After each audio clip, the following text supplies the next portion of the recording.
I'm Calla Rivera, 34 years old, and everything changed when my uncle Nathaniel looked me straight in the eye at my high school graduation dinner and said, "Girls don't need college, Calla. Learn to cook instead." The man who had promised to pay for my education since I was 12 years old was suddenly telling me that 4 years of straight A's, National Honor Society membership, and a partial scholarship to Northwestern University meant nothing because I wasn't born with the right anatomy. Before I continue this story, let me know where you're watching from in the comments. Hit that subscribe button and join me as I share how one family dinner destroyed everything I thought I knew about the people who were supposed to support me. The Barrington family dinners had always been elaborate affairs, held every Sunday at Uncle Nathaniel's sprawling estate in Winnetka. The dining room could seat 20 people comfortably, with its mahogany table that gleamed under the crystal chandelier my Aunt Evelyn had imported from Austria.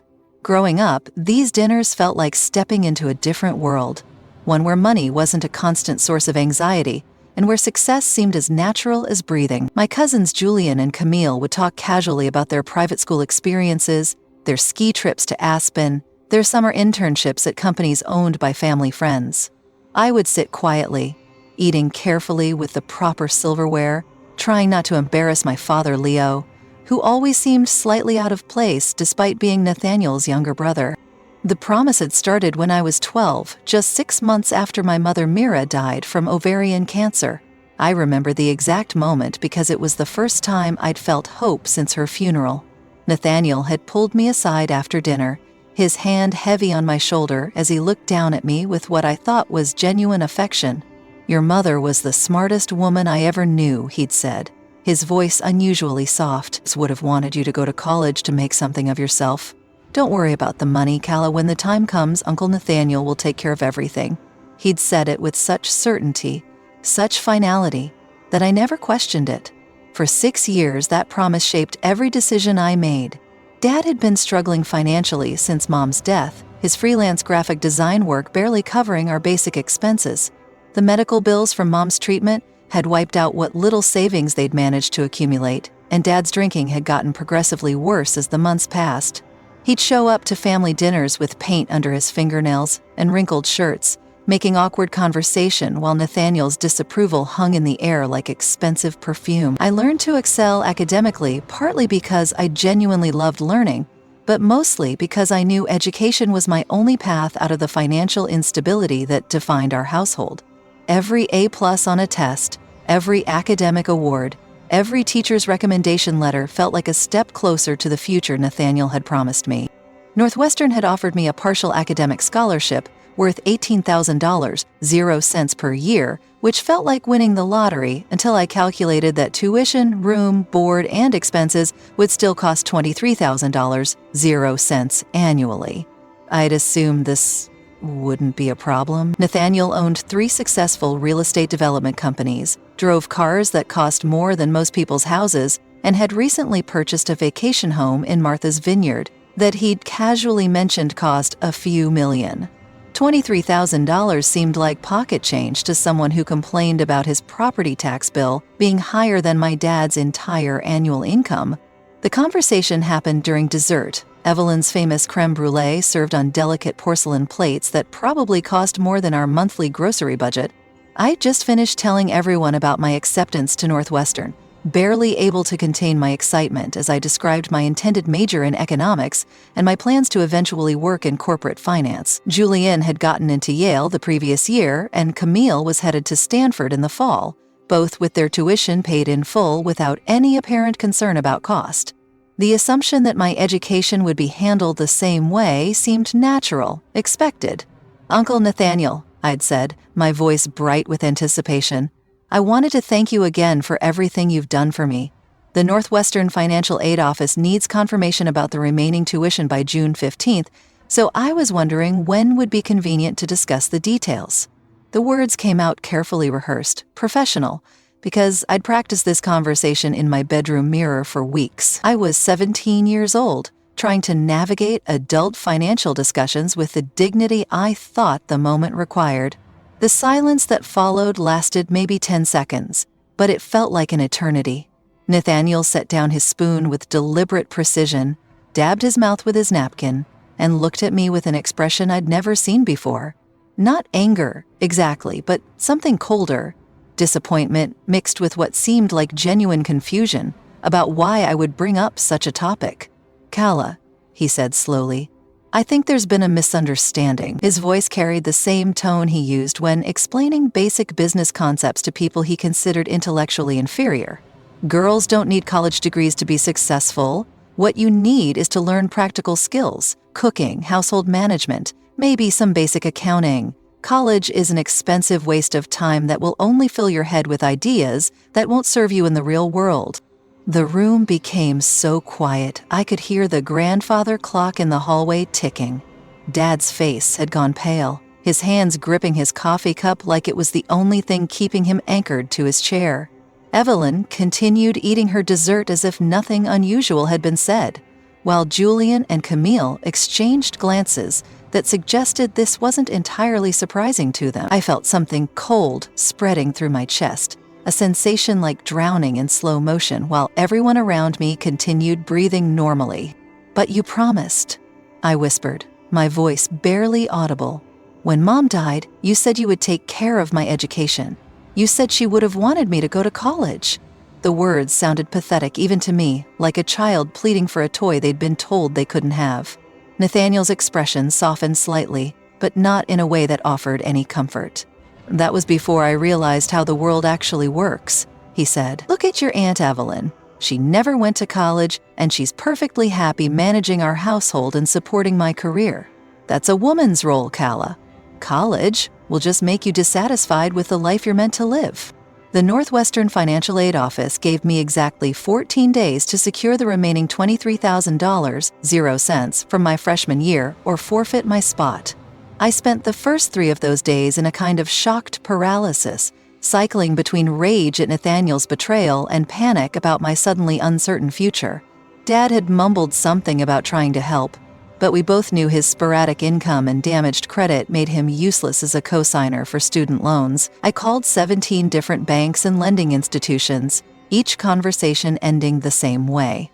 Without substantial income or a qualified cosigner, I was essentially asking strangers to gamble $92,000 on an 18-year-old girl whose only assets were good grades and desperate determination.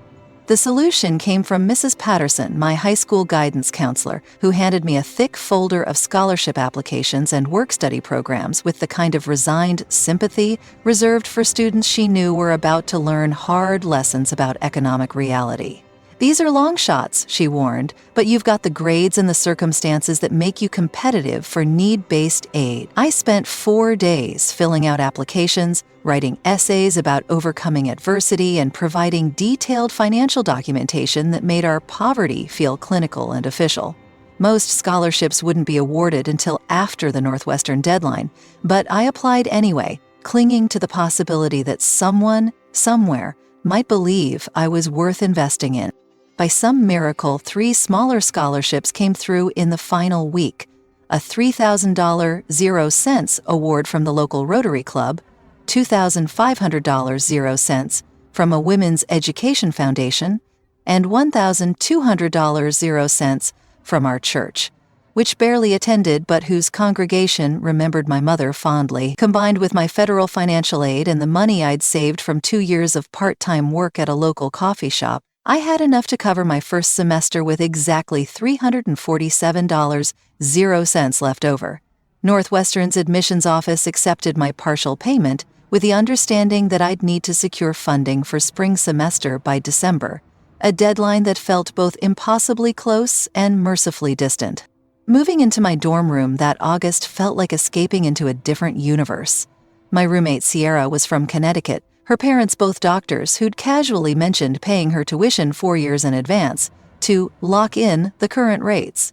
She arrived with a car full of new furniture, electronic equipment, and enough clothes to stock a small boutique, while I carried everything I owned in 2 duffel bags and a cardboard box held together with duct tape. Sierra was kind enough not to comment on the obvious disparity, but I caught her subtle double takes when I unpacked my 3 pairs of jeans and carefully rationed school supplies. The work-study program assigned me to the library, shelving books and processing returns for 12 hours per week at $8.25 an hour. The money was pathetic, barely enough to cover textbooks, but the job came with the invaluable benefit of unlimited access to academic resources. I became intimately familiar with the library's schedule, arriving when it opened at 7 in the morning to study before classes and staying until closing at midnight. My favorite spot was a carrel on the 4th floor, tucked between the economics and business sections, where I could spread out my materials and pretend I belonged in this world of intellectual privilege. Professor Margot Ellison's introduction to macroeconomics class changed everything for me.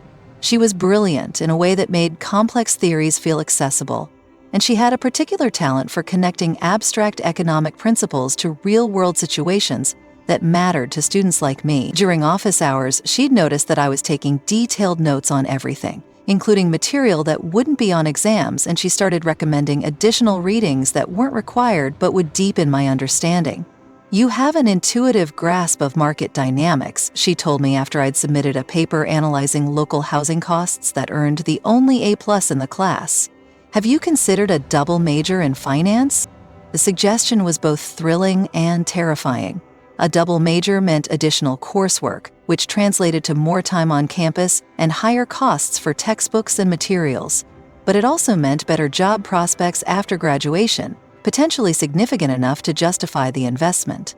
I started mapping out course schedules that would allow me to complete both degrees while maintaining my work-study commitment, calculating that I could graduate in 4 years if I took 18 credit hours each semester and attended summer sessions. By October, the financial pressure was becoming unbearable.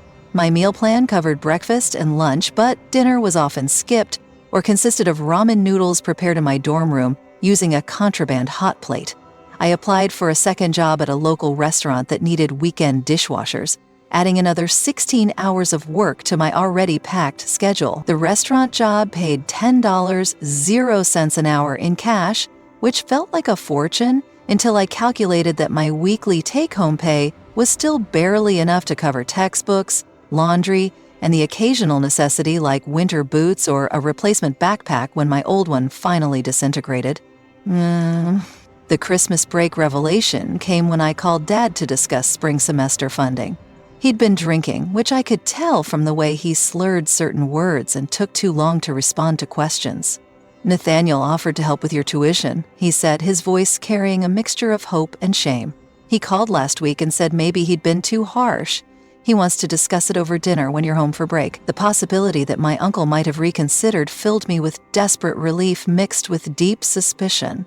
Men like Nathaniel didn't change their minds without compelling reasons, and I couldn't imagine what might have motivated his apparent change of heart. The family dinner was held at the same mahogany table where my dreams had been crushed 4 months earlier. Evelyn had prepared my mother's favorite meal, which felt like either a gesture of reconciliation or subtle manipulation. Julian was home from Yale, full of stories about fraternity parties and spring break plans in Cabo, while Camille described her Stanford social life with the casual entitlement of someone who'd never questioned whether she deserved her opportunities. I sat quietly, eating carefully, and waiting for Nathaniel to address the elephant in the room. "I've been thinking about our conversation last summer," Nathaniel finally said as Evelyn served dessert. "Perhaps I was too hasty in my assessment of your educational needs." He paused, letting the words settle while I tried to keep my expression neutral, despite the hope blooming in my chest. "I'm prepared to offer you a loan for the remainder of your Northwestern expenses, market rate interest, of course, with payments beginning immediately after graduation. Consider it a business transaction rather than family charity." The terms he outlined were harsh, but not impossible.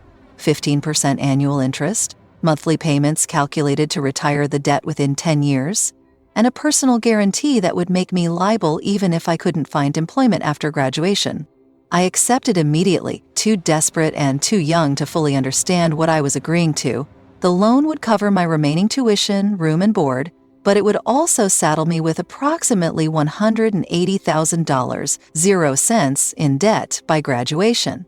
Assuming interest compounded annually, at 22 those numbers felt abstract, manageable through sheer determination and the high-paying finance job I was certain my Northwestern degree would secure. I signed the paperwork that night, my signature shaky with relief and exhaustion, while Nathaniel watched with a satisfied expression of someone who'd just closed a particularly favorable business deal. Returning to campus for spring semester felt like receiving a reprieve from a death sentence. I kept my restaurant job and my work-study position, partly out of habit and partly because having spending money felt like an unimaginable luxury after months of carefully rationed resources. Professor Ellison had recommended me for a research assistant position that paid better than my other jobs and provided valuable experience in data analysis and economic modeling. For the first time since starting college, I allowed myself to believe that everything might work out, that the sacrifices and struggles were leading somewhere worthwhile. The debt, however, was always there in the back of my mind, growing by approximately $1,200.00 every month, whether I thought about it or not.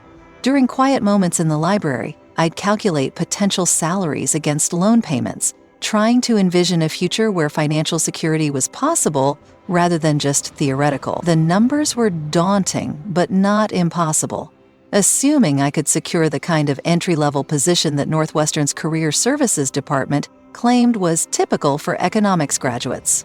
I was determined to graduate at the top of my class, to make myself indispensable to potential employers, to prove that Nathaniel's investment in my education would be repaid with interest, both literally and figuratively. Graduation day arrived on a cold May morning in 2012, and I walked across the stage to receive my dual degree in economics and finance with summa cum laude honors, while my family sat conspicuously absent from the audience. Dad had promised to attend, but called that morning with a familiar slur in his voice, claiming his car wouldn't start. Nathaniel and Evelyn were in the Hamptons for Camille's graduation party from Stanford, an event that apparently warranted a week-long celebration with extended family and friends. Julian had sent a perfunctory text congratulating me, but mentioned he was too busy with his new job at Goldman Sachs to make the trip to Chicago. I sat alone at the graduation reception afterward, watching other families take photos and make plans for celebratory dinners, while I ate cheese cubes and crackers from the free refreshment table. Professor Ellison found me there, looking lost among the crowd of celebrating families. "Calla," she said, her voice warm with genuine pride. "You should be celebrating what you've accomplished these past 4 years, working as many hours as you did while maintaining your academic performance. It's extraordinary." She handed me a business card for a contact at Northern Trust, a mid-sized bank in downtown Chicago. "I sent your resume along with my strongest recommendation. They're looking for entry-level analysts, and I think you'd be perfect for their commercial lending division." The salary range she mentioned, $38,000.00 to $42,000.00 annually, felt like winning the lottery after 4 years of financial anxiety. The interview process took 3 weeks, during which I lived in my childhood bedroom and watched Dad's daily routine of coffee, painting in the basement studio, and drinking wine that started earlier each day.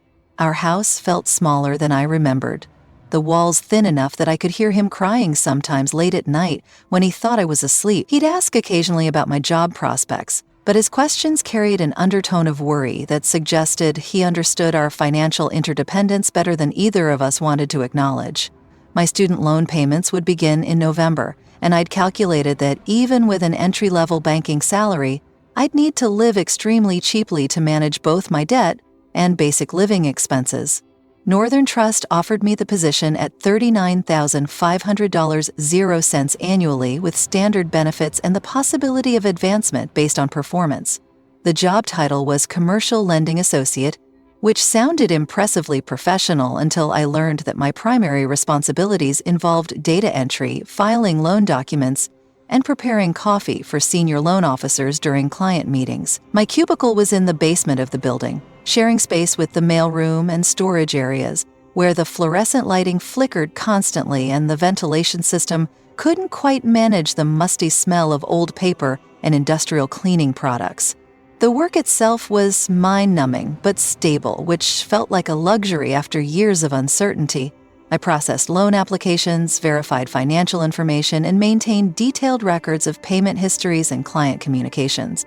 My supervisor, Mrs. Chen, was a woman in her 50s who'd been with the bank for 23 years and treated her position with the seriousness of someone managing state secrets, rather than small business loan paperwork. She appreciated my attention to detail and willingness to work overtime without complaint, qualities that apparently distinguished me from previous associates who'd treated the position as a temporary stepping stone. My first apartment was a studio in Logan Square, 400 square feet of space that cost $750, 0 cents per month plus utilities. The building was old enough that the radiator clanged loudly through the night and the neighbors upstairs seemed to enjoy moving furniture at 3 in the morning. But it was mine. I furnished it with items from thrift stores and garage sales, creating a space that was small but clean and entirely under my control. The bathroom had a narrow shower with inconsistent water pressure, and the kitchen consisted of a miniature refrigerator, 2-burner stove, and sink barely large enough to wash a dinner plate. But after 4 years of dorm living, having my own space felt like an incredible privilege. My daily routine became predictable in a way that was both comforting and suffocating.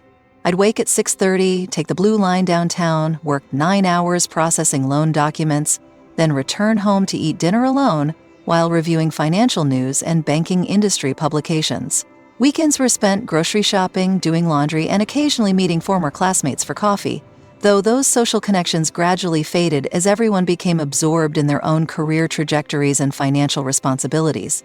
The social life I'd imagined having after graduation never materialized, partly because I couldn't afford the restaurants and bars where my peers gathered, and partly because I was exhausted from working and commuting 50 hours per week. The loneliness was manageable until I met Dr. Theo Lang at a coffee shop near Northwestern's medical campus on a Saturday morning in October. I'd been grading practice exams for Professor Ellison, who'd hired me part-time to help with her larger lecture courses, when a tall man with kind eyes and prematurely gray hair asked if he could share my table. The coffee shop was crowded, and he was clearly a doctor based on his hospital scrubs and the stethoscope around his neck. We started talking about economic policy, a conversation that began with healthcare costs and evolved into a 3-hour discussion about everything from student debt to urban housing policy. Theo was 31, completing his residency in emergency medicine at Northwestern Memorial Hospital, and he possessed the kind of intellectual curiosity that made even mundane topics feel fascinating. He'd grown up in Minneapolis, the son of 2 college professors, and his perspective on education and career development was shaped by assumptions about family support that made me acutely aware of how different our backgrounds were. When he talked about medical school, he mentioned his parents helping with living expenses and his grandmother leaving him money for tuition. Casual references to family financial support that I envied and tried not to resent. Our relationship developed slowly, built around coffee dates that fit both our demanding schedules and long conversations that revealed how differently we'd learned to navigate the world. Theo had never worried about whether he could afford graduate school or questioned whether his family would support his educational goals. His financial anxieties centered around specialty fellowships and practice opportunities, problems that seemed luxurious compared to my concerns about making minimum loan payments and whether I could afford to replace my winter coat when it finally fell apart. He was genuinely interested in my work and impressed by my educational achievements, but I could tell that he didn't fully understand the level of financial stress that shaped every decision I made. The first time he suggested dinner at a restaurant that required reservations, I had to calculate whether the cost would prevent me from making my student loan payment that month. The menu prices were approximately triple what I normally spent on an entire week of groceries, and I found myself ordering the least expensive entree while pretending to study the wine list that featured bottles costing more than my monthly utility. Theo noticed my discomfort and offered to pay, a gesture that was kind but also highlighted the economic disparity between us. I insisted on splitting the check, then ate peanut butter sandwiches for lunch for the following 2 weeks to compensate for the expense. By December, we were spending most weekends together, and Theo had started asking questions about my family and background that I struggled to answer honestly. How could I explain that my uncle had promised to support my education, then reneged because he believed women didn't belong in college? How could I describe family dinners where my cousin's achievements were celebrated, while my accomplishments were either ignored or dismissed as unnecessary? Instead, I offered vague explanations about family being complicated and changed the subject to his work or current events. anything that didn't require me to reveal how thoroughly I'd been rejected by the people who were supposed to care about my success. My first performance review at Northern Trust exceeded expectations, earning me a raise to $42,500.00 and a promotion to Senior Commercial Lending Associate. The new title came with a cubicle closer to a window and responsibility for training new associates. Changes that felt significant until I calculated that my increased salary barely covered the inflation in my living expenses. My student loan payments had begun in November, requiring $1,847.00 monthly for the next 10 years, a figure that consumed nearly 60% of my take-home pay. The mathematical reality of my situation was becoming clear. I could service my debt and cover basic living expenses, but saving money or building any kind of financial security was essentially impossible at my current income level. The revelation that would define the next phase of my life came during a family Christmas dinner that I'd reluctantly agreed to attend. Nathaniel was in an expansive mood, describing his latest real estate acquisition and the vacation home he was considering purchasing in Aspen. Julian had been promoted at Goldman Sachs and was planning to buy a condo in Manhattan, while Camille had landed an entry-level marketing position at a tech startup that paid more than my banking salary despite her complete lack of relevant experience. When the conversation turned to my career, Nathaniel asked with apparent sincerity how my little job was progressing, his tone suggesting genuine confusion about why I would choose such modest employment. "I'm doing well," I replied carefully. "Banking is a stable industry with good advancement opportunities." Nathaniel nodded approvingly, then launched into a lecture about the importance of realistic expectations and finding satisfaction in modest achievements. "Not everyone can be highly successful," he said, his voice carrying the patient tone reserved for explaining obvious concepts to slow learners. "The important thing is that you're supporting yourself and learning valuable skills. Your mother would be proud that you're financially independent." The irony was staggering. I was financially independent only in the sense that I was managing to service debt he'd created while working in an industry he'd never considered appropriate for me. That night, lying in my childhood bedroom for what I'd decided would be the last time, I made a resolution that would shape the following decade of my life. I wasn't going to accept modest success or realistic expectations. I was going to become indispensable at Northern Trust, earn every promotion available, and build the kind of career that would make my family's condescension impossible to maintain. If Nathaniel believed I was settling for mediocrity, I would prove him spectacularly wrong. The debt he'd saddled me with would become the motivation for achievements he'd never imagined I was capable of. Theo proposed on a snowy February evening in 2014, 18 months after we'd started dating, with a ring that probably cost more than my annual student loan payments. We were walking along Lake Michigan after dinner at a restaurant I'd finally stopped calculating the cost of, and when he dropped to one knee on the frozen sand, I felt a mixture of joy and terror that had nothing to do with marriage itself. The joy was genuine. I loved him completely and couldn't imagine a future without his steady presence and unwavering support. The terror came from knowing that he'd eventually want to meet my extended family, to understand the dynamics that had shaped me, to see the people who'd raised me and abandoned me in equal measure. The engagement dinner Theo's parents hosted in Minneapolis was everything a celebration should be, warm and inclusive with toasts about bright futures and expanding family circles. His mother Margaret had prepared my favorite dishes after carefully asking about food preferences, and his father William spent the evening asking thoughtful questions about my work and career aspirations. They were the kind of people who assumed the best about everyone, who believed that love and hard work could overcome any obstacle, and who had never encountered a family dynamic toxic enough to poison relationships across generations. When they asked about my family's availability for wedding planning meetings, I felt my throat close with anxiety about explanations I wasn't ready to provide. "My family's complicated," I told Theo during the drive back to Chicago, trying to find words that would convey the truth without revealing details that might change how he saw me. "My uncle and I had a falling out about my education, and things have been strained ever since. I'm not sure how involved they'll want to be in wedding planning. Theo, ever the optimist, suggested that marriage might provide an opportunity for reconciliation, that family conflicts often resolved themselves when presented with happy occasions that brought people together. His faith in human nature was one of the qualities I loved most about him, but it also highlighted how little he understood about families where love was conditional and support was contingent on compliance. The wedding planning process became an exercise in creative problem-solving as I attempted to include my family without giving them opportunities to embarrass me or undermine the happiness Theo and I were building together.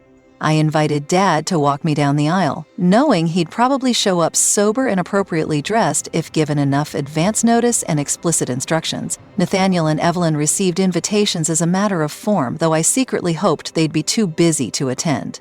Julian and Camille were invited because excluding them would require explanations I didn't want to provide.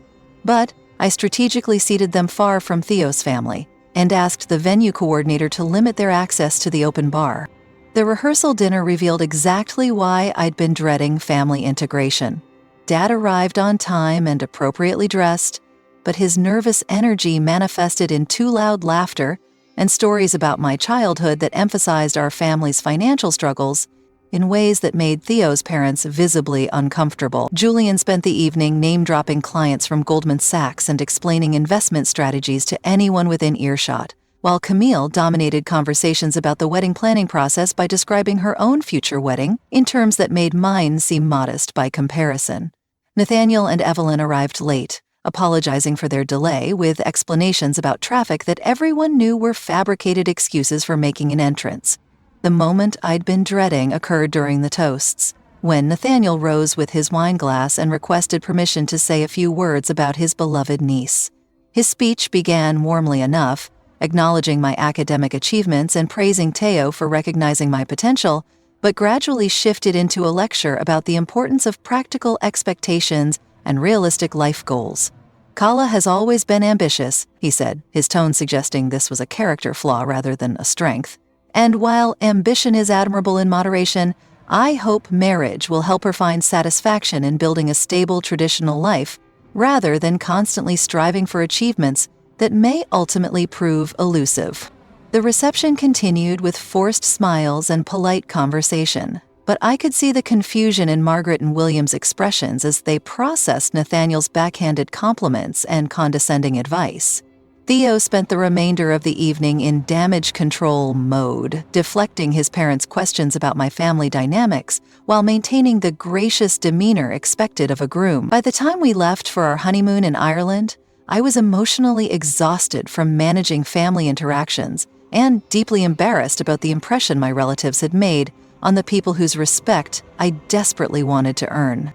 The honeymoon provided a temporary escape from family drama, but returning to Chicago meant confronting the reality that marriage had doubled my awareness of family dysfunction rather than resolving it.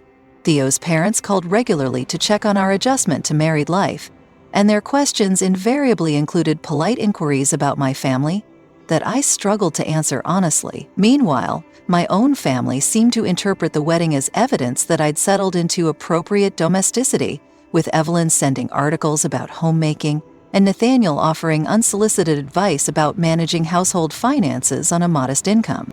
My career momentum at Northern Trust had continued steadily upward, with promotions to assistant loan manager in 2015 and associate vice president in 2016. Each advancement came with salary increases that should have improved our financial position, but my student loan payments remained constant, while Chicago's cost of living continued rising. By 2017, I was earning $68,000, 0 cents annually, and managing a portfolio of small business loans worth approximately $15 million, 0 cents, responsibilities that required analysis skills and decision-making authority that went far beyond my original data entry duties. Theo had completed his residency and joined an emergency medicine practice, and our combined income finally allowed us to move into a larger apartment and begin discussing long-term financial goals. The call that would reshape everything came on a Tuesday morning in March 2018, while I was reviewing loan applications in my office that finally had a real door and windows overlooking the street. Dad's voice was shaky with fear and whine, though it was only 10 in the morning. "Calla, "I need to tell you something," he said, the words coming out in a rush like he'd been rehearsing them. "I went to the doctor last week because I've been having some problems, and they found something, cancer, in my pancreas." The diagnosis was stage 3, with treatment options that ranged from aggressive to palliative, all of them expensive and none of them offering particularly encouraging prognosis. The oncologist's office felt like stepping into an alternate universe where medical terminology and insurance coverage determinations would dictate the next phase of our lives. Dad's insurance through the Freelancers Union would cover basic treatment, but the experimental therapies that offered the best hope for extending his life required upfront payments of $60,000, 0 cents, to $80,000, 0 cents. The social worker who explained our options spoke with practiced compassion about financial assistance programs and payment plans, but the mathematics were stark. Without family financial support, Dad would receive standard chemotherapy with limited effectiveness rather than treatments that might actually help. I called Nathaniel that afternoon, swallowing my pride and preparing to beg for help from the man who'd shaped my adult life through strategic financial cruelty. "I'm calling about Dad's cancer diagnosis," I began, my voice carefully controlled. "The treatment he needs costs more than he can afford, and I was hoping the family might be able to help with expenses." Nathaniel's response was immediate and devastating. "Leo made his choices, Calla. He chose alcohol over responsibility, art over stable employment. I can't enable those decisions by paying for problems he created through his own poor judgment." The conversation lasted less than 5 minutes, ending with Nathaniel's suggestion that Dad should apply for charity care and accept whatever treatment the hospital deemed appropriate for someone in his financial situation. I hung up the phone and sat in my office, calculating whether Theo and I could afford to pay for Dad's treatment ourselves. Our savings account contained $23,000, 0 cents, enough for a down payment on a house, but nowhere near sufficient for cancer treatment. My student loan payment still consumed $1,847, 0 cents monthly, leaving us with limited flexibility for additional major expenses. But I couldn't let my father die because his brother believed poverty was a moral failing. We mortgaged our future to pay for Dad's treatment, liquidating our savings and taking out a second loan against our apartment to cover the experimental therapy costs. For 18 months, I drove Dad to medical appointments, managed his care coordination, and watched our financial security evaporate while Nathaniel's real estate empire continued expanding. Julian had been promoted to vice president at Goldman Sachs, Camille was planning an elaborate wedding funded entirely by her parents, and the family continued gathering for holiday dinners, where Dad's illness was mentioned only in passing, as if cancer were a minor inconvenience rather than a life-threatening crisis. Dad died on a Thursday morning in October 2019, 3 weeks after the doctors had exhausted all treatment options. I was holding his hand when he stopped breathing, and my first emotion wasn't grief, but relief that his suffering had ended. The funeral was small and poorly attended, with Nathaniel and Evelyn sending flowers but claiming prior commitments prevented their attendance. Julian sent a thoughtful card, and Camille called to express condolences, but neither made the effort to be present for the burial of their uncle. Theo's parents flew in from Minneapolis, which meant more of his family attended my father's funeral than mine did. The estate settlement revealed Dad's final cruelty, though I suspected it wasn't intentional. His art collection, which he'd always claimed was worthless, had been appraised for insurance purposes 3 months before his death. The paintings and sculptures he'd created over 30 years were worth approximately $180,000, 0 cents.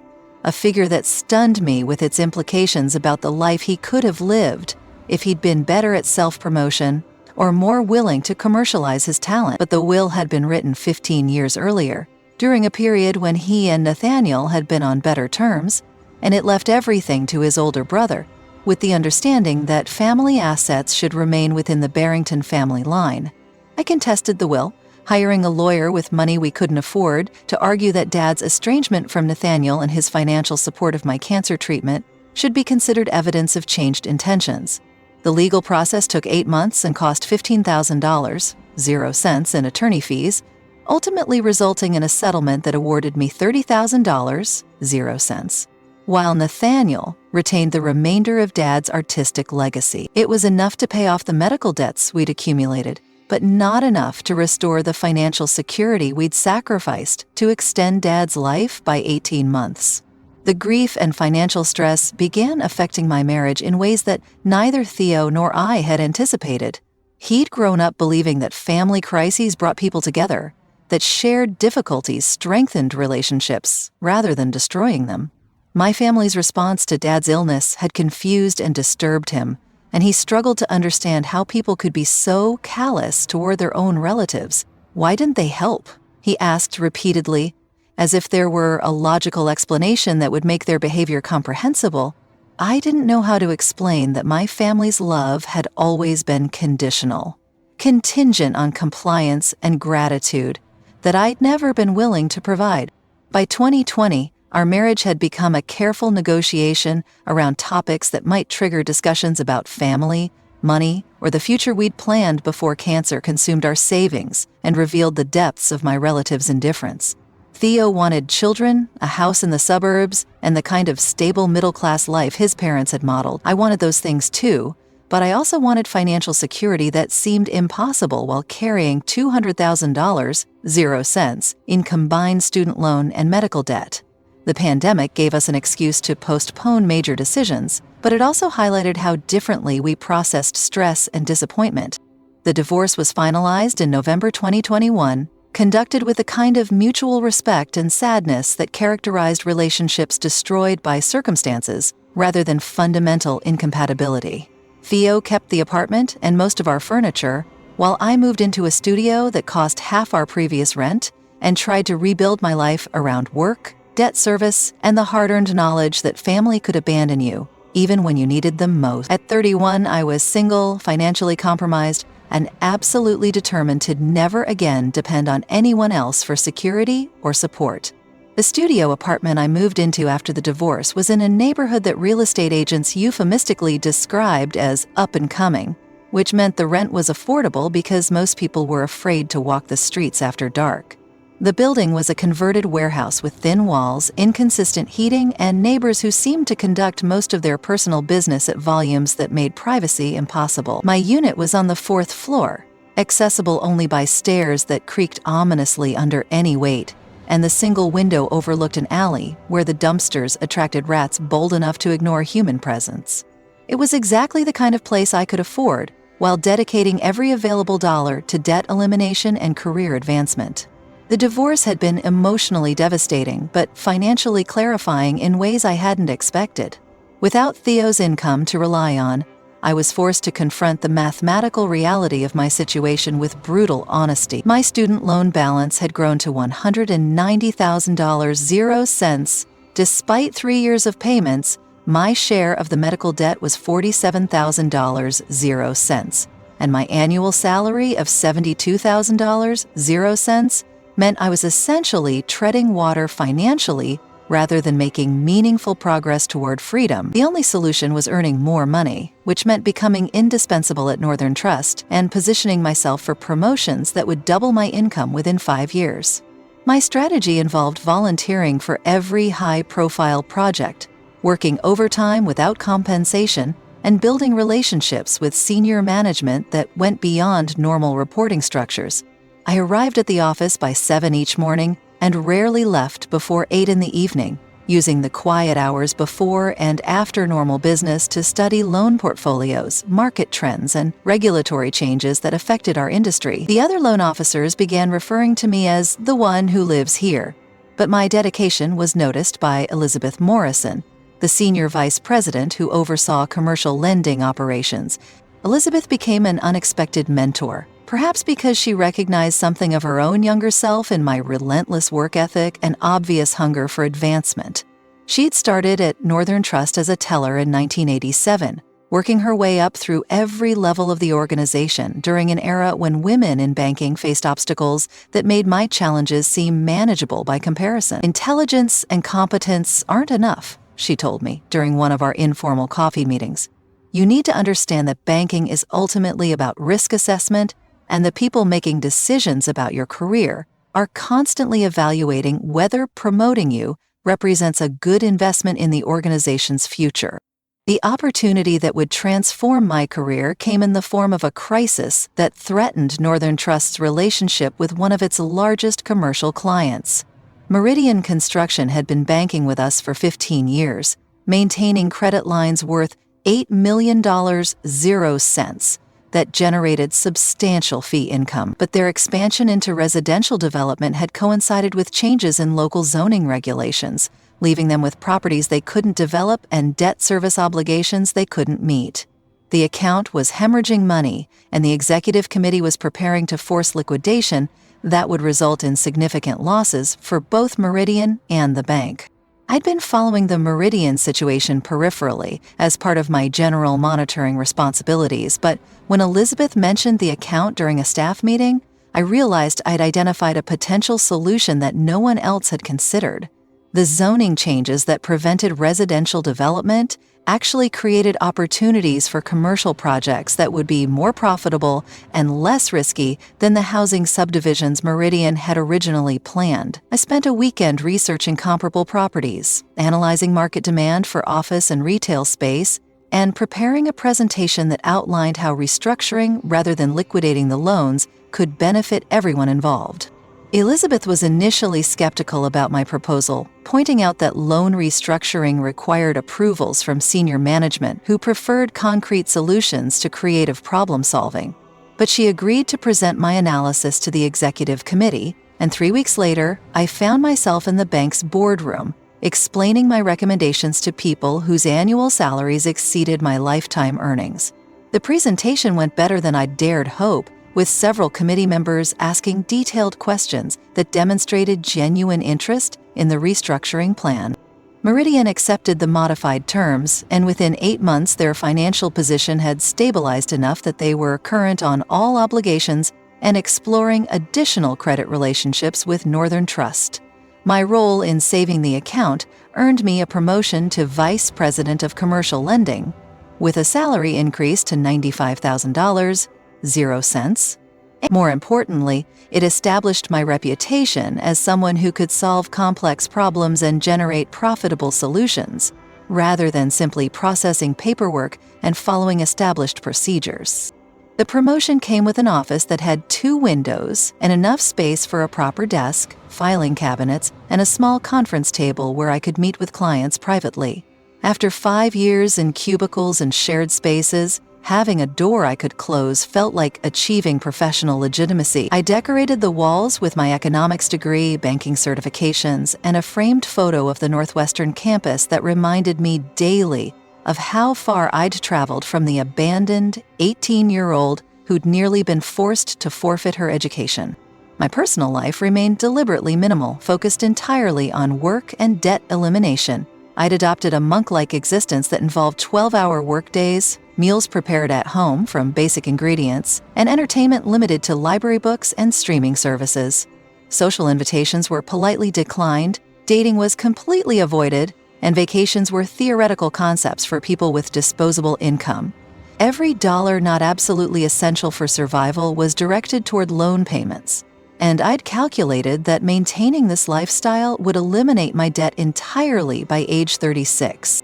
The family dynamics that had shaped my adult life shifted dramatically when Camille called in March 2022, her voice carrying an unusual combination of panic and embarrassment. She'd married her Stanford boyfriend in an elaborate ceremony funded by Nathaniel and Evelyn, but their lifestyle had exceeded even their substantial dual income, leaving them with credit card debt, car payments, and a mortgage they couldn't afford. "I need to ask you about something," she said, her usual confidence replaced by desperate humility.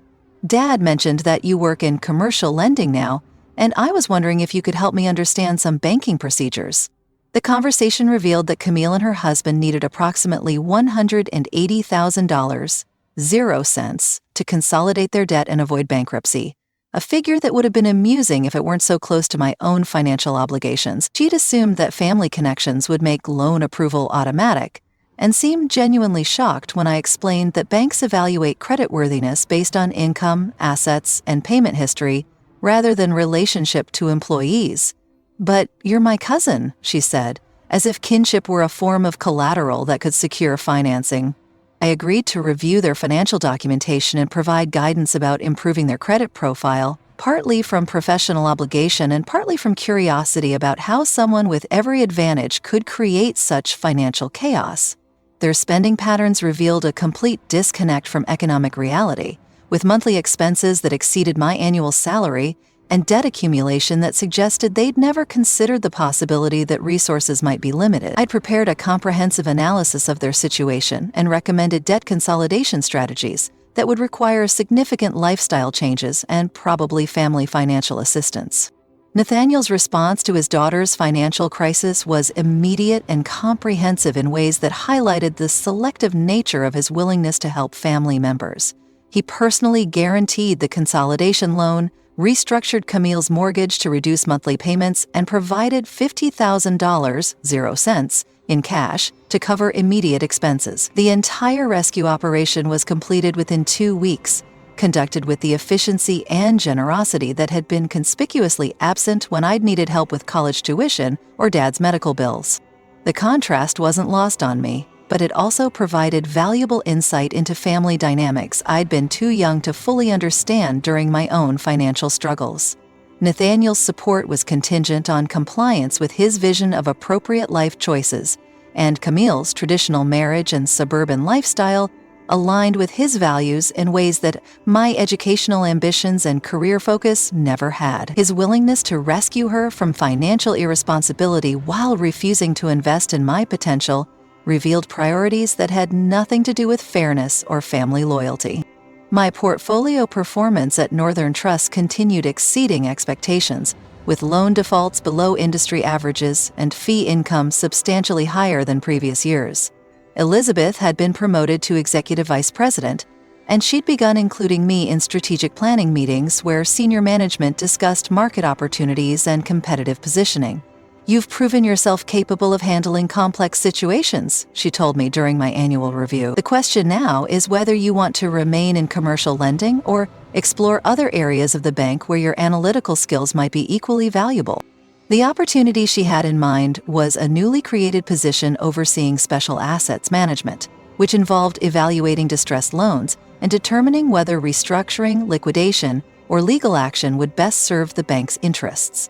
The role required advanced understanding of real estate markets, business valuation, and commercial law, but it also offered significant autonomy and the chance to work directly with the executive committee on high-stakes decisions. The salary was $125,000, 0 cents, annually, with performance bonuses that could add another $25,000, 0 cents, to $40,000, 0 cents, depending on portfolio results. I accepted the position immediately, recognizing it as exactly the kind of opportunity I'd been working toward since starting at Northern Trust 8 years earlier. The new role required additional certifications and training programs, which I completed during evenings and weekends while maintaining my existing responsibilities during the transition period. By October 2022, I was managing a portfolio of distressed assets worth approximately $85 million, 0 cents, making decisions that directly affected the bank's profitability and the financial futures of dozens of business owners. The personal satisfaction of professional success was complicated by the ongoing reality that my family viewed my achievements as either irrelevant or mildly concerning. Holiday gatherings continued to feature conversations about Julian's latest promotion at Goldman Sachs and Camille's suburban social activities, while my career milestones were acknowledged with polite disinterest. Nathaniel would ask generic questions about my work, but his tone suggested he was humoring me rather than genuinely engaging with my professional development. The call that would change everything came on a Thursday afternoon in November 2023, while I was reviewing a particularly complex case involving a restaurant chain that had expanded too aggressively during the pandemic. My assistant informed me that a Mr. Nathaniel Barrington was requesting a meeting to discuss commercial lending opportunities for his real estate development company. The name appeared on my calendar for the following Tuesday, scheduled for 2 hours, with notation that the client was seeking a substantial credit facility for property acquisition and development projects. I spent the weekend researching Barrington Development's recent activities, discovering that Nathaniel's empire was more leveraged than I'd realized, and facing challenges from rising interest rates and decreased demand for commercial real estate. His request for additional credit suggested either aggressive expansion plans or financial distress that required immediate attention. Either way, he would be sitting across from my desk the following week, asking me to evaluate his creditworthiness and determine whether Northern Trust should risk millions of dollars on his business judgment. The irony was perfect, but I felt surprisingly calm about the approaching confrontation. 12 years of professional development had prepared me for exactly this type of high-stakes negotiation, and I was confident in my ability to evaluate his proposal objectively. Whether he recognized me immediately or required introduction would determine how the meeting began, but the outcome would depend entirely on financial analysis and risk assessment rather than family dynamics. For the first time in my adult life, I would hold the power to make decisions that affected Nathaniel's future, and I intended to exercise that power with the same cold professionalism he demonstrated when refusing to support my education. Tuesday morning arrived with the kind of crisp November clarity that made Chicago's skyline look sharp enough to cut glass. I arrived at the office an hour early, not from nervousness, but from the methodical preparation that had become second nature after years of high-stakes client meetings. Nathaniel's file occupied most of my desk, thick with financial statements, property appraisals, and market analyses that painted a picture of a real estate empire built on leverage and optimism rather than sustainable cash flow. Barrington Development's request for a $2,300,000 0 cents commercial credit facility represented either ambitious expansion or desperate refinancing, and my job was to determine which scenario reflected reality. My assistant knocked on my door at exactly 10 o'clock, her expression carefully neutral as she announced that Mr. Barrington had arrived for his appointment. "Should I show him in?"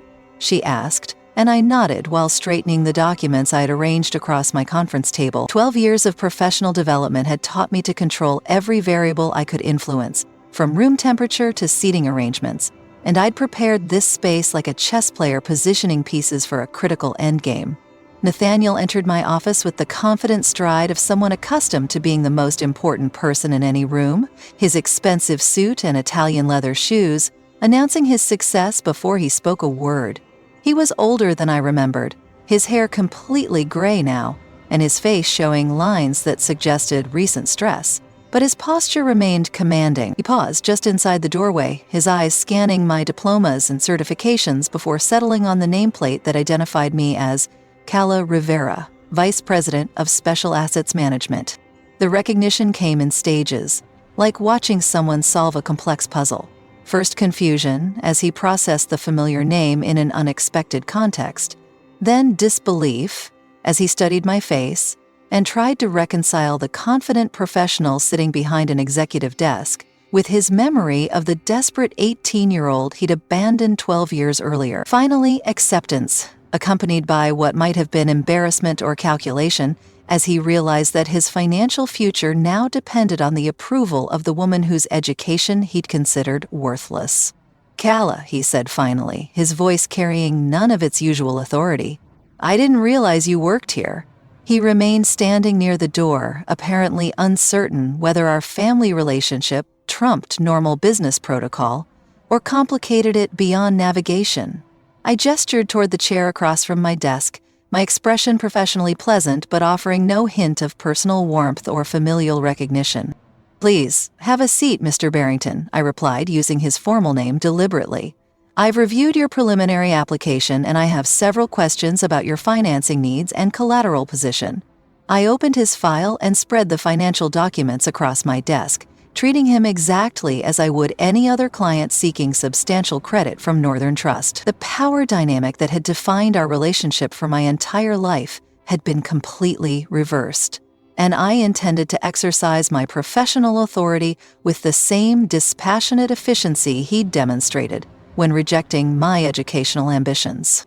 Nathaniel sat down slowly, his confidence visibly diminishing as he processed the implications of our role reversal.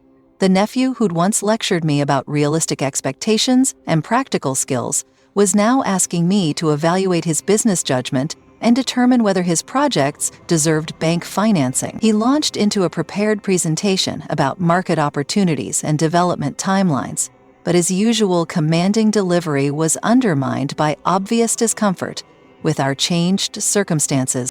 The financial analysis I'd prepared revealed significant weaknesses in Barrington Development's position that Nathaniel had either minimized or omitted entirely from his application. His current projects were underwater due to rising construction costs and decreased demand for commercial space, leaving him with approximately $8 million, 0 cents, in development loans that were technically in default. The $2,300,000, 0 cents he was requesting would theoretically allow him to complete 2 stalled projects and generate enough revenue to stabilize his cash flow, but only if market conditions improved substantially within the next 18 months. Your debt-to-equity ratio is concerning, I said, reviewing the spreadsheet I'd created to analyze his financial position. You're currently leveraged at approximately 7 to 1, which exceeds our normal comfort level for commercial real estate lending. Can you explain how you plan to service additional debt, given your current cash flow constraints? The question was standard risk assessment, but asking it of the man who'd once claimed I was too naive for the business world felt like poetic justice. Nathaniel's responses revealed how thoroughly his empire was built on assumptions that were no longer valid. He'd borrowed heavily during the low interest rate environment of the previous decade, betting that property values would continue rising and that commercial tenants would accept increasing rents indefinitely. The pandemic had disrupted both assumptions, leaving him with properties worth less than their mortgage balances and tenants demanding rent reductions or threatening bankruptcy. His request for additional credit was essentially asking Northern Trust to gamble $2,300,000, 0 cents on his ability to navigate market conditions that had already proven beyond his control. The properties you're offering as collateral are currently appraised at $1,800,000, 0 cents, I continued, consulting the independent evaluations I'd commissioned. That represents a loan-to-value ratio of 128%, which is significantly above our maximum threshold for new commercial lending. Do you have additional assets that could secure this facility? The question was professionally necessary, but it also forced him to acknowledge that his empire was worth substantially less than he'd claimed. The desperation became apparent as Nathaniel began offering concessions and modifications that revealed how badly he needed this loan. He volunteered to accept higher interest rates, shorter repayment terms, and more stringent reporting requirements than his application had originally requested. His willingness to negotiate from a position of weakness was particularly satisfying given his historical insistence that I should accept whatever terms he deemed appropriate for family financial assistance. Mr. Barrington, I said, setting down his file and meeting his eyes directly. Based on my analysis of your financial position and current market conditions, I cannot recommend approval of this credit facility at the requested amount. Your existing leverage, combined with the declining value of your collateral and uncertain cash flow projections, represents an unacceptable risk level for Northern Trust. The words were delivered with professional courtesy, but their meaning was unambiguous. His application was being denied. The silence that followed lasted perhaps 30 seconds, during which Nathaniel's expression cycled through disbelief, anger, and something approaching panic. "Calla," he said finally, his voice dropping the formal tone he'd maintained throughout our meeting, "we're family. Surely you can find a way to make this work. I know the numbers look challenging, but I've been in real estate for 30 years. I understand this market better than any spreadsheet can capture." I leaned back in my chair, studying the man who'd shaped my adult life through strategic cruelty disguised as family guidance. "Mr. Barrington," I replied, emphasizing his formal name again. "My evaluation is based entirely on financial analysis and risk assessment. Personal relationships don't factor into commercial lending decisions at Northern Trust. If you'd like to discuss alternative financing structures or modified terms, I'm happy to schedule a follow-up meeting, but the current application cannot be approved as submitted." The mask of professional composure finally slipped, revealing the entitled fury that had always lurked beneath Nathaniel's patrician surface. "This is ridiculous," he snapped, his voice rising with indignation. "You're letting personal grievances affect business decisions. I don't know what you think you're proving here, but this is unprofessional and petty." His accusation was precisely the kind of manipulation he'd always used to deflect responsibility, blaming others for consequences he'd created through his own choices. I'm not proving anything, I replied calmly. I'm performing the risk assessment that Northern Trust pays me to conduct. Your application fails to meet our standard criteria for commercial lending, and I have a fiduciary responsibility to protect the bank's interests. If you believe my evaluation is incorrect, you're welcome to request a second opinion from another loan officer. The offer was genuine but academic. No competent analyst would approve financing for a project this over-leveraged. Nathaniel stood abruptly, his chair scraping against the floor as he gathered his documents with obvious agitation. "This isn't over," he said, his voice carrying the petulant tone of someone unaccustomed to hearing the word no. "I'll be speaking with your supervisor about this decision. There are regulatory requirements about fair lending practices that you might want to review." His threat was empty, and we both knew it, but making it revealed how completely he'd misunderstood the power dynamics of our new relationship. "You're certainly welcome to discuss this matter with Elizabeth Morrison," I replied, standing to escort him to the door. "Her office is on the 15th floor, and I'm sure she'd be happy to review my analysis with you. I'll send her a copy of my report this afternoon." The threat to involve my supervisor was actually reassuring. Elizabeth knew my work well enough to recognize that this denial was based on sound financial analysis rather than personal animosity. After Nathaniel left, I sat alone in my office for several minutes, processing the emotional complexity of what had just occurred. The professional satisfaction was undeniable. I'd exercised legitimate authority based on expertise he'd once claimed I was incapable of developing. But there was also unexpected sadness about the complete breakdown of family relationships that should have provided support rather than requiring such elaborate defensive strategies. The follow-up research I conducted that afternoon revealed the full scope of Nathaniel's financial distress. Barrington Development had loan payment defaults with 3 other banks, outstanding contractor liens on 2 properties, and pending legal action from investors who claimed he'd misrepresented project timelines and profit projections. His empire was collapsing systematically, and my loan denial was merely one additional obstacle in a cascade of failures that had been building for months. 3 weeks later, I received notification that several Barrington Development properties were being offered at public foreclosure auction.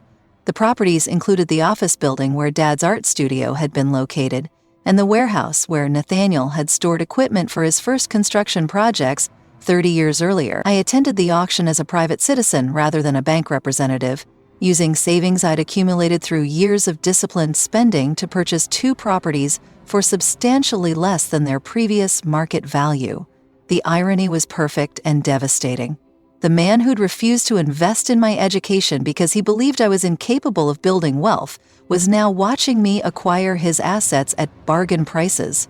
The properties I purchased had sentimental value beyond their investment potential. They represented tangible proof that his assessment of my capabilities had been spectacularly wrong. More importantly, they provided the foundation for a scholarship fund I established to help first-generation college students whose families couldn't or wouldn't support their educational ambitions. 6 months after our meeting at Northern Trust, I received a brief email from Nathaniel informing me that he and Evelyn were relocating to Florida, where living costs were lower and bankruptcy laws were more favorable to debtors. Julian had left Goldman Sachs to start his own investment firm, and Camille was struggling with marriage problems that apparently stemmed from financial stress despite her parents' previous rescue efforts. The Barrington family's dissolution felt inevitable in retrospect, built as it was on assumptions about permanent prosperity that had never been tested by genuine adversity. The final chapter of my story isn't about revenge or family reconciliation, but about the unexpected freedom that comes from outliving other people's expectations. At 34, I've built a career that generates enough income to service my debt, support myself comfortably, and fund educational opportunities for students whose families believe college is unnecessary or unattainable. The 18-year-old who was abandoned at a gas station in Wyoming couldn't have imagined this outcome. But she might have appreciated knowing that sometimes the worst things that happen to us create space for the best versions of ourselves to emerge. The scholarship fund now supports 12 students annually, providing full tuition assistance to young people whose academic potential exceeds their family's willingness to invest in their futures. Every semester, I receive thank you letters from recipients describing how financial support allowed them to pursue dreams that seemed impossible. Their gratitude reminds me that education remains the most reliable path from limitation to possibility, and that investing in someone's potential is always more profitable than betting against their success. Sometimes people ask whether I've forgiven my family for their treatment, as if forgiveness were a requirement for moving forward rather than an optional bonus. The truth is that forgiveness implies ongoing relationship, and I've chosen instead to build a life where their approval or disapproval is irrelevant to my happiness. They continue existing somewhere in Florida and New York, managing their own consequences, while I've created a chosen family of colleagues, students, and community members who value achievement over compliance and support ambition rather than trying to manage it.